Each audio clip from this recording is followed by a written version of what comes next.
What's up, everybody? Hopefully, you guys are doing good as always.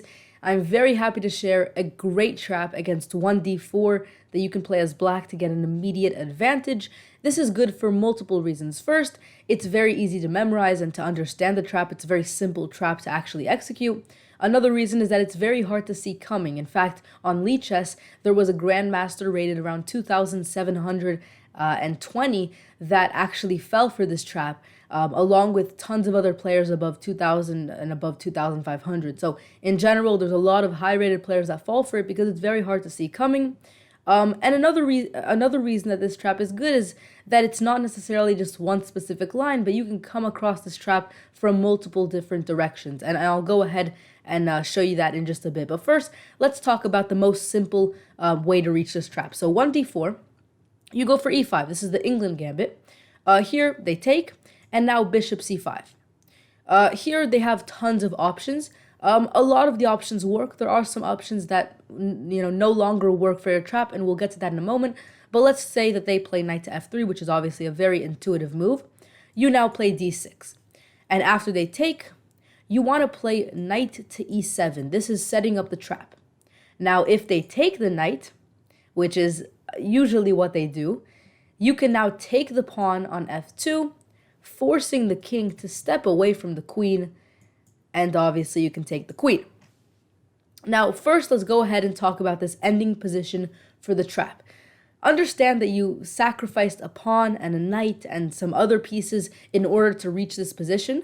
And therefore, you're not actually up that much material, so you still have to be sharp, okay? You can't, start pretending that you're up all this material and start giving away free knights and bishops. No, you still have to be sharp.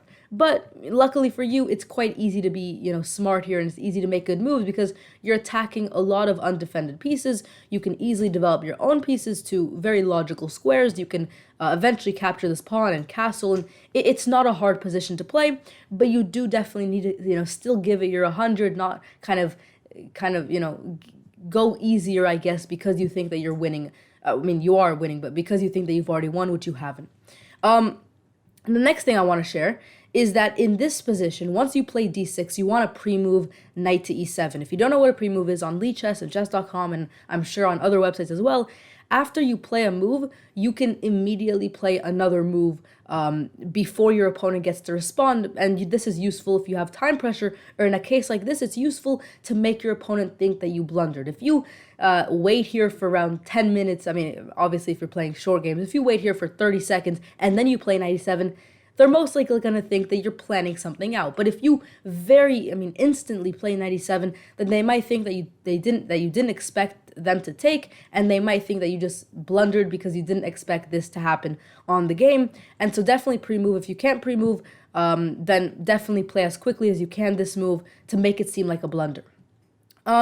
Also, if they don't take here, and they don't have to take if they know this trap, then let's say, they develop or something, you can take the pawn, you can develop your pieces, you're down some material, but in the end of the day, it's not the end of the world, and you definitely can continue playing this game pretty solidly.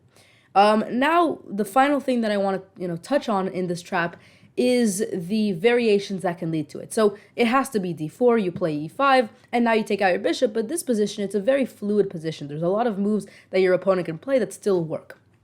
So we looked at knight f3, which is the most common, but also bishop f4, very similarly works. For if they're playing the London system, obviously their pawn is not on d4, but their plan is to play d4 and then bishop to f4. So in a case like that, then definitely this still works. There's no reason to think that it doesn't work. You can pre-move, take, and you still end up winning the queen. And there's all other moves that work, but you definitely need to be conscious of the moves that don't work. So clearly, the move e3 doesn't work. It's very obvious. It's blocking the bishop. So if you try to do something similar, you're not going to be able to sacrifice the bishop on f2. And also, if you do sack the bishop, the king can go to e2 now and defend the queen still.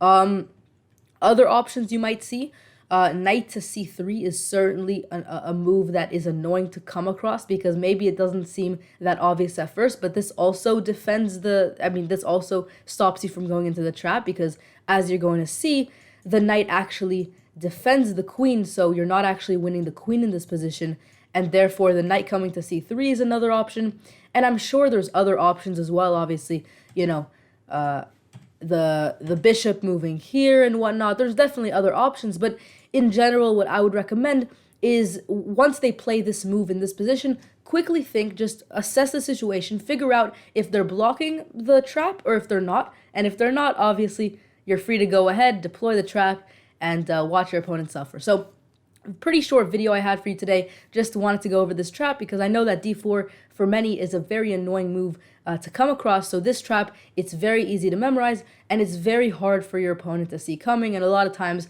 once you play this trap, you're going to be set for the rest of the game. So thank you guys so much for watching. Make sure you guys, if you guys want more videos like these, you subscribe, and I'll see you guys next time. Peace out.